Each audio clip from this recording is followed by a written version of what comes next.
And welcome to this next episode of Vision Alignment, where we all need to understand and we all begin to have a better understanding of how important it is to realize that we all have blindness in our lives.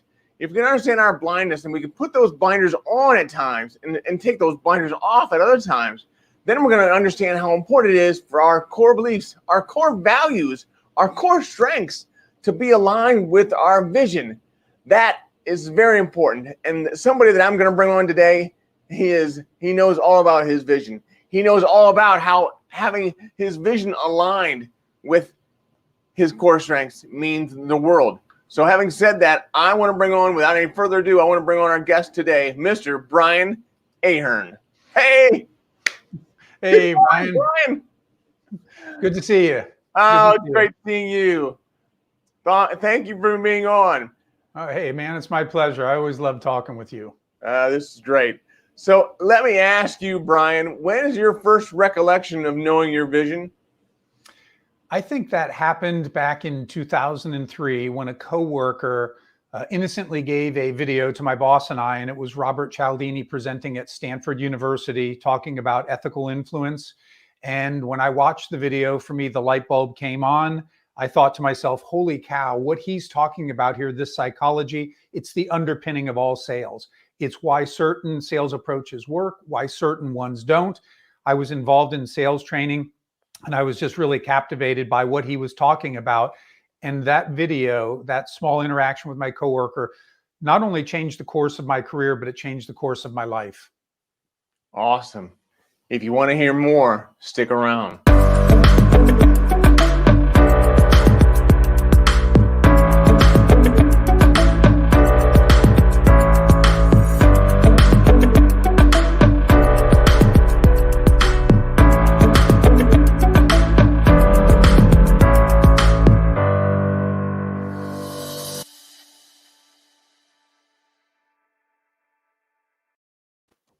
Awesome.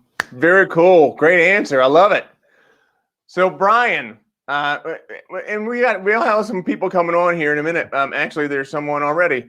But for those of you that are on, please put in a hashtag live and let us know where you're coming in from. If you're listening on this on replay, put in a hashtag replay. Also, let us know where you're coming in from. That would be great. And then, as always, please put in your timeline a picture of you winking. And yes, that winking signifies not you making fun of me. It's a signification of how you understand what makes you unique, or you start to think about, hey, what makes me unique? Because I know what makes me unique, and it's not my eye. What makes me unique is my positive personality. And that's how I'm able to share that story with other people, to have a lasting impact on their lives. So think about what makes you unique and put a picture of you winking in your timeline, and then also tag me on it, Brian Wagner, and put in a hashtag of Brian with one eye and a hashtag of winking with Wagner. Thank you very much for doing that. Now, Brian Ahearn, back to you. Tell us a little bit about your story. Well, as I said in the opening, it was the video that a coworker had given me and my boss. And when I watched the video, I was intrigued by what Robert Cialdini was talking about with social psychology.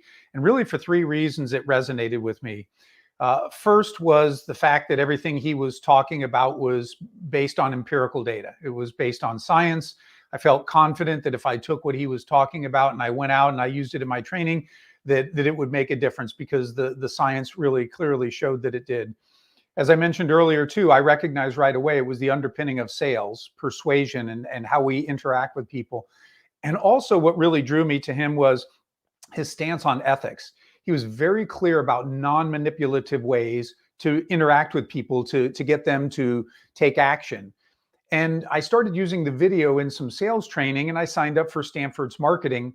And one day, one of their marketing flyers came across my desk. And I'm flipping through it and I'm looking at the resources, and then boom, there's Cialdini's picture. And in big bold letters at the top, it said bestseller, and right underneath it in bold letters, call it influence, persuasion, or even manipulation. And I couldn't believe that they actually used the word manipulation.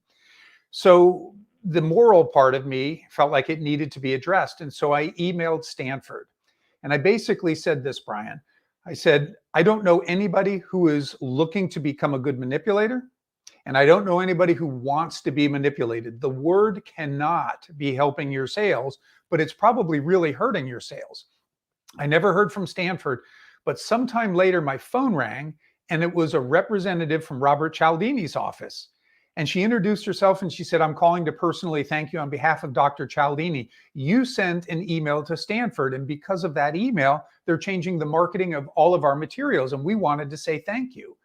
And I remember thinking, wow, that is really cool. And I really appreciated the acknowledgement. So we had this nice conversation. And before she hung up, she said, hey, if your company is ever looking for a guest speaker, Dr. Cialdini travels the world to speak about this. And I said, you know what? I sit next to the woman who plans our events and books our speakers. Would you like me to transfer you? And so as fate would have it, summer of 2004, Dr. Robert Cialdini was in Columbus, Ohio several times. He addressed the insurance agents that represented the company I worked for. And that was the beginning of my relationship with him. I went out to Arizona and went through his 2-day workshop.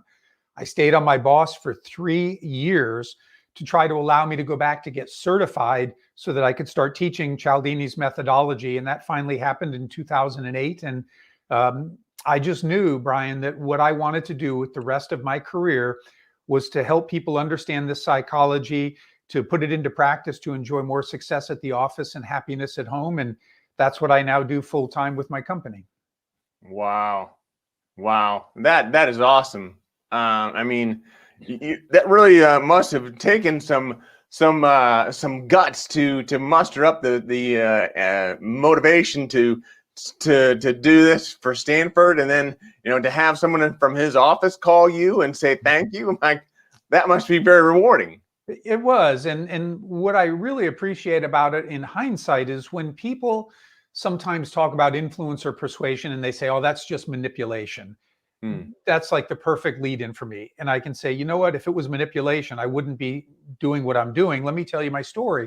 And when I share that, I can see where people think like, wow, this guy really believes in this. And that word is the catalyst that got him to take action. And it really gives me credibility to be able to say, we can do this ethically. We can interact with people, persuade them ethically in a way that they win and I win and everybody is better off. That's incredible. So one of our mutual friends is on, Mr. Ahearn Singh. I know Ahearn well. Yeah, he saw me many years and heard me talk about this a lot. He's a good guy. So Absolutely. That's very cool. Good to see him on. So welcome, Ahearn. Well, tell us a little bit about where you're going now. And so I know your story, and that's a great story. But how is let me ask, how has the pandemic changed your business and what you're doing? Well, it's never good to step out on your own in year 2 a pandemic hits, right? Nobody foresaw that coming. I didn't.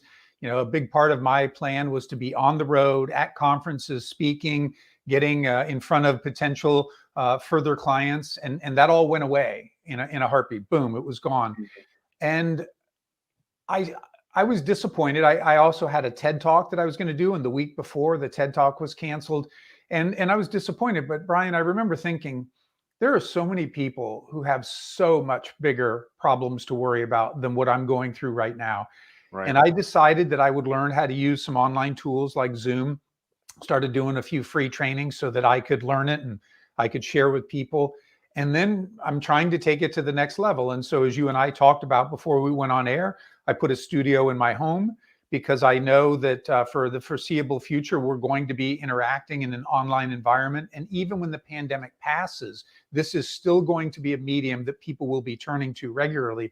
So I just decided, what can I do to differentiate myself from people who are just a face and a PowerPoint on a Zoom screen, and clients are loving this. So this is one of my big takeaways is how to interact with people in the virtual world.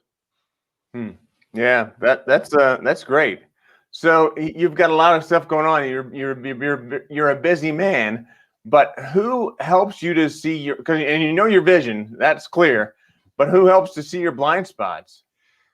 First and foremost would be my wife. I mean, nobody knows me better than she does. Nobody sees my idiosyncrasies and maybe where my thinking might be off on something. And I'll be honest, Brian, sometimes the feedback is harder to take from her, even though I know she loves me and I know she has my best interest at heart. But there's just that natural, husband, wife, spouse thing. Sure. And so sometimes my friends, I have a lot of close friends who are willing to gently confront me if they think that I'm going down a wrong path. And I'm so thankful for those friends. And I think of my friend Judd and my friend Mike in particular, who are always willing to say, I don't know if you're really right about this. So, your loved ones, I think, are the ones who are in the best position to be able to point out your blind spots, because they know you best.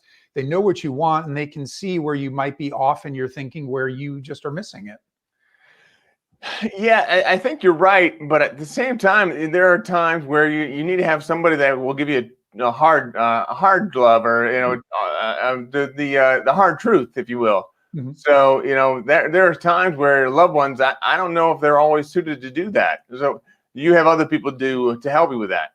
Yeah, well, I'll give you an example that when my father passed away last year, and I was thinking about what I was going to put in the eulogy, and he and I had some really rough patches, and I was going to include certain things. And one of my friends said, I don't think you need to share that much. And he said, the word eulogize means to speak well of. And he gave me some biblical passages that we talked about, but it changed my thinking. And I was able to step back and redo what I was going to do and still get the message across and honor my father and feel true to what I was saying. But if it weren't for him saying that, I might have continued down a path that ultimately wouldn't have been the best path. Well, that's good advice to have other people to help you, even through a eulogy or things like that. So. And Brian, I think it's important to give your friends, those close people, full license to do those things. And I remember, and this may seem a little off, but when I got married, my best friend, who's still my best friend, I told him, I said, you know what, Russell, I said, if we are ever out, and I don't care how much fun I'm having or what I'm doing, if you think I'm going to go down a wrong path, you drag my ass out of wherever we are. And you have full permission to do whatever you think is right. Do not let me ever make a decision that I would turn around and regret. Yeah. And so if we ever had that happen, and we didn't, thank God. But yeah. But he knows he's got permission, because there's certain things I want, and I'm a fallible human, and so I want people to be able to speak into my life about those things. Yeah. Well, that's great to have a friend like that. Absolutely. So tell me, Brian, there's a lot that we talk about in terms of vision alignment, but you also want to make sure that you experience joy at certain times. So there's times where we feel gloom, despair, agony, all those things that from here.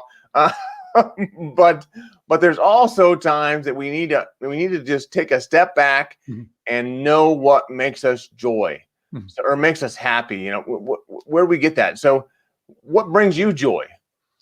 A number of things. I mean, certainly my family. I love my wife and daughter passionately. I love spending time with them. It can be as simple as just all of us sitting together and watching a movie, but that comfort of being together. So that gives me joy.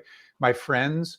So I've got one friend who is in Illinois, and we pretty regularly will Zoom around cocktail hour and just catch up and speak into each other's lives. And then something else that gives me joy too is I'm very into physical activity, and so I run every day and I work out, and I'm very blessed. I have a really nice gym in my home that I had put in almost 30 years ago, and boy, has it been useful during the pandemic. So yeah, breaking things up with physical movement has been really, really helpful to keep a good mindset. That's good. So let's go back a little bit and talk about what you do in your job, your persuasion and persuasion. Tell us a little bit more about how you do that. Okay. So I teach people about what we either call psychology of persuasion or the science of influence, but it's how we interact with people when we're trying to persuade them, trying to get them to say yes and take action on something. And it's incredibly useful skill, because if you're in sales, a prospect doesn't become a client till they say yes to your proposal. Maybe you work in a large company, you've got this great idea, it's not going anywhere until somebody above you says yes to it. And even if you're a leader, you've got to get people on board for your mission, vision, and values. So getting people to say yes is critical for professional success. but it's also really important for personal happiness because, I've been married now for almost 33 years, 25-year-old daughter. I know firsthand that when they more willingly say yes, there tends to be less friction and more happiness in the home. And they would say the same of me, when I more willingly say yes.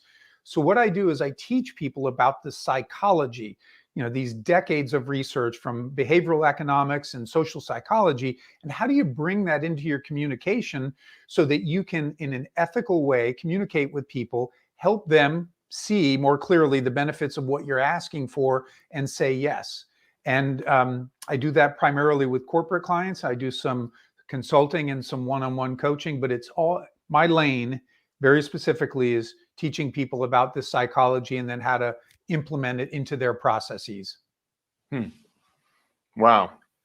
That's got to be it's got to be life-changing to see somebody, implement some of the tools and tricks. I shouldn't say tricks. Tools that you've given them in order to be able to be successful, and then to see how they've come, and gone to where they needed to go. Yeah, it is. When I was with the insurance company and I would work with agents and I would do follow-up coaching calls. I remember one guy I said, so how are you taking what you learned and putting it into practice? And he said, well, honestly, I've not done a lot on the business side. He said, but I'm using it at home, and my relationship with my wife and my son are both getting so much better. And in the long run, that is the most important thing. And so I love being able to teach people about this because some of them are going to go and run hard with the business, and that's great. That's probably why they hired me. But a lot of people start to realize, hey, this spills into every part of my life, and I can use it at home just as much as I can use it here. And I really believe, Brian, that if you have people who are happy and engaged, and a lot of that starts at home, you're going to have more productive employees too. Yeah, no, that's very true. So what's the next level of success look like for you? Well, I think for me, the next level is really leveraging as much as possible the studio that I've put in the house. And what I'm doing first and foremost, keynotes and training events, and really wanting to perfect how I do this.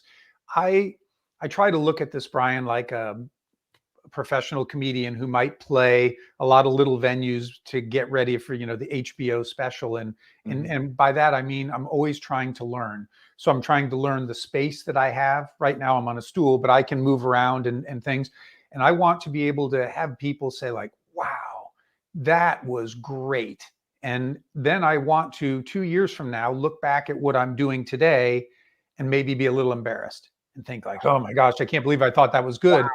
Because I've learned so much and I've grown. So that's one avenue. And the other is, like everybody, I'm hoping that as the pandemic passes, a big part of what I wanted to do was be on the road, speaking at conferences, go to nice places, when an opportunity arises to have Jane join me and maybe extend on the front of the back end, but really to utilize this business to help people, but to enjoy life and create experiences. Yeah. Yeah. So how do you define success? Well, in my first book, at the very end, I talked about the key to happiness. And I think it is happy is the man who wants, or the woman who wants what he or she has. That it's not about longing for what you don't have or what you've lost, but looking at what you do have. And my wife and I, we live in a very typical neighborhood in a pretty modest house. But we both look at the house and we go, we love our home. We've been here for 30 years. That's hard to imagine, but we've been here for 30 years and we're not tired of it at all. We look at it and we say, man, we love our home. And so I try to look at what I have and offer up gratitude and thanks for that. And I find that the more I do that, the happier and more satisfied I am. And that's not to say, I don't want anybody to think that I'm not ambitious. I'm super ambitious, but it's not ambitious for things. It's not, I will probably live in this house the rest of my life and I'll be totally content with that. But I'm always looking to improve myself and whatever it is that I'm doing. And that's what drives me. And if I do that, then I can fulfill my mission to help people and then enjoy those things that I want to enjoy. In regards to improving yourself, how do you improve? What are some of the ways that you improve yourself? Do you have a coach? Do you do training? How do you do that? Well, yeah, I did work with a coach a lot last year as I was finishing up my second book and trying to flesh out certain ideas. So I worked with a man named Jeffrey Pollock, and he's awesome. Um, I always have put a value on learning. So every day I try to spend about an hour a day reading so that I continue to grow and learn. And I'm very intentional about the things that I do. So when I go somewhere and speak, or if I do a presentation, I'm going to dissect it. I'm going to, first of all, allow myself to enjoy it. I want to do something and walk away from it and just feel in my heart like, man, I killed it. I did great. And then I want to step back and say, but what can I do better? And Yeah. it may be, here's an example where in one presentation I did last year, one of the last live presentations I did, I realized I had this great story for a certain principle that I teach, and it had to do with my wife. So I learned how to embed a video within something that looked like a television on my PowerPoint. And so it looks really, really cool. And when I played the video, after I kind of set it up and I played the video, and it was Jane hitting a tee shot at St. Andrews, people cheered. They started clapping. And I Really? remember standing on stage thinking, oh my gosh, this is gold. And so that was my big takeaway. How can I, maybe leverage that? Could I parlay that into something else that might get that same reaction during the same presentation? But it's always with this mindset of, okay, I enjoyed the moment, but now what can I do to make it a little bit better? And if I'm a little better every day over the years, that adds up to a lot. Yeah. Yeah. No, I agree. So, I want to make sure we're sending people to the right place to learn more about you. So, is this a good spot for them to be able to see some more about you? This website right here. Actually, no. They will see a little bit about me. That's Robert Cialdini's website, and I do Okay. some training through them. My website is influencepeople.biz, B-I-Z. And that is my company, Influence People. So I would have people go there. Again, I have a relationship with Robert Cialdini. Sometimes I do some things through his organization, and I'm certified through Robert Cialdini.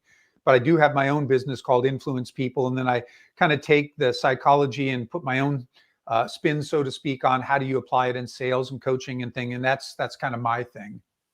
Is that the right website? Influencepeople.biz. Yes. All right. Thank you. Good. So yes, anybody that is listening, please go to that website and share this video out with as many people as you can think of. And then we have about 4 minutes left on the call here.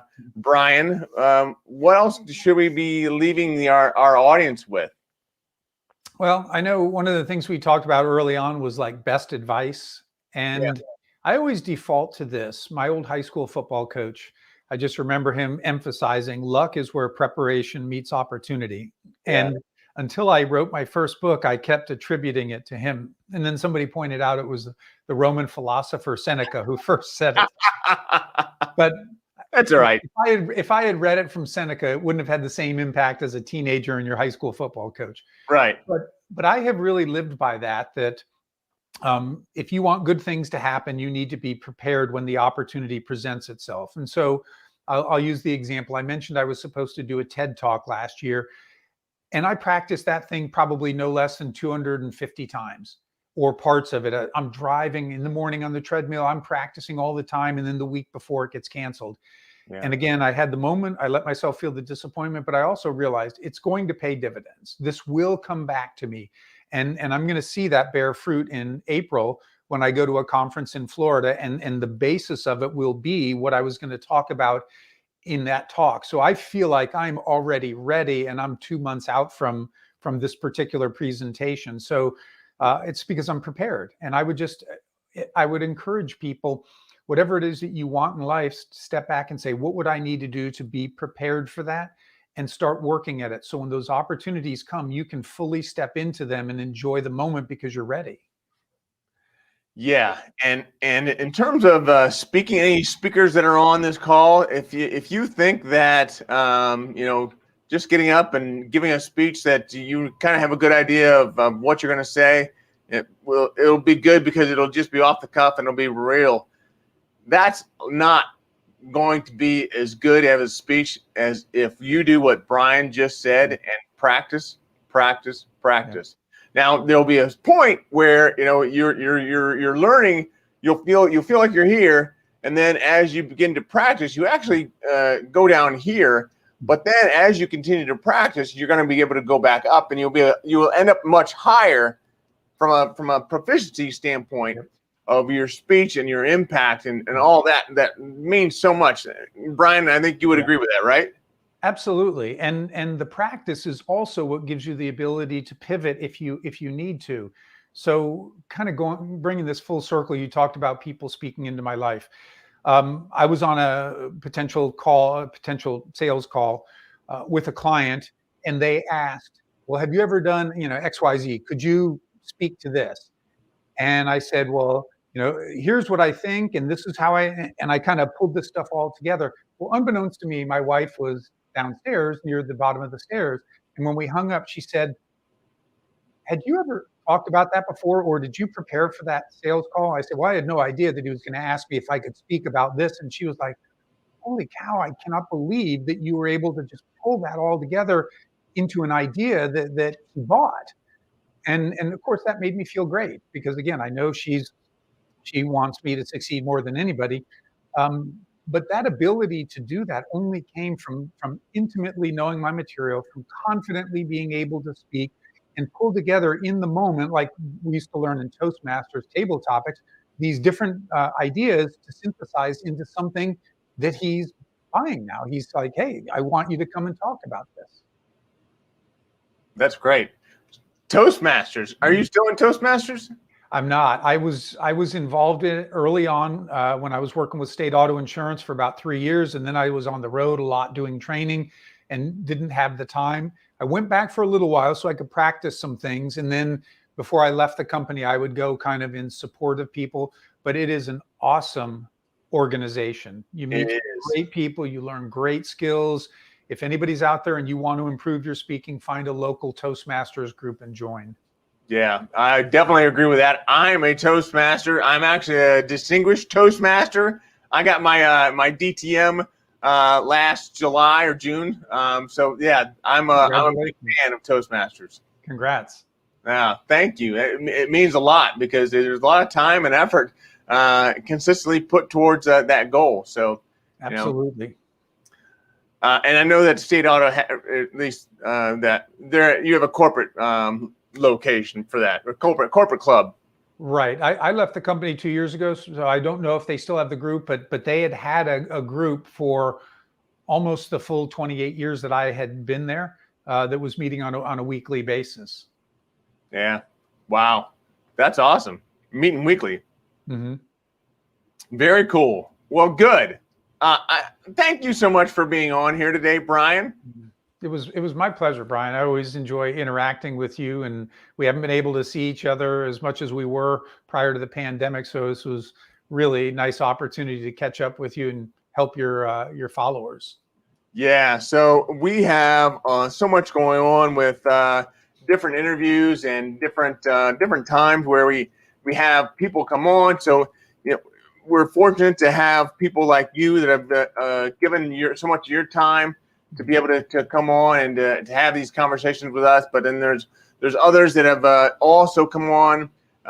This is a 10 o'clock show, the 11:30 show where we talk about radical vision for disabilities. We talk about people with disabilities like I have disabilities, but also like some other people that have disabilities that you may not know about. And then we also talk about the caregivers and how important it is for the caregivers to know what the person with the disabilities may be thinking, but maybe they can't always communicate. So that's a large part of what we do. But it's been great, and I'm just thankful to have friends like you.